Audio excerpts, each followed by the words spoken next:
உங்கள் தந்திவன் தொலைக்காட்சியில் தினமும் ஒரு சர்ப்ரைஸ் மாலை 6 முதல் 7 மணி வரை காணத் தவறாதீர்கள்.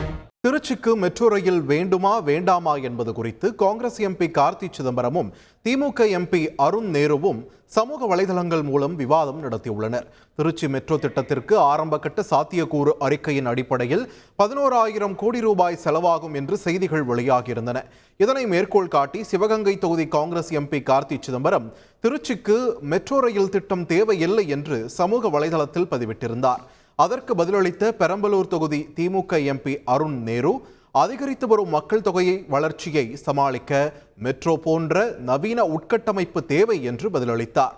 சென்னை மெட்ரோவுக்கு 566 கோடி ரூபாய் இழப்பு ஏற்பட்டுள்ளதாகவும் 27 லட்சம் மக்கள் தொகையை கொண்ட திருச்சி நகரம் எப்படி மெட்ரோ சேவையை சமாளிக்கும் என்றும் கார்த்தி சிதம்பரம் வினவியிருந்தார்.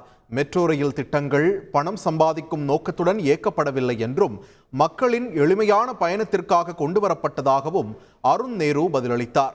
மெட்ரோ சேவை மட்டுமே ஒரே தீர்வு அல்ல என்றும் திட்டங்களை செயல்படுத்தும் முன் ஆலோசனை மேற்கொள்வது ஆரோக்கியமான விஷயம் என்றும் கார்த்தி சிதம்பரம் தெரிவித்தார். நகரப்பகுதியில் இருந்து ஊரகப் பகுதியை இணைப்பதில் மெட்ரோ சேவை சிறப்பாக செயல்படுகிறது என்றும் எனவே மெட்ரோவின் தேவை என்பது மிக முக்கியமானதாகும் என்றும் அருண் நேரு பதிலளித்தார். உங்கள் தந்திவன் தொலைக்காட்சியில் தினமும் ஒரு சர்ப்ரைஸ் மாலை 6 முதல் 7 மணி வரை காணத் தவறாதீர்கள்.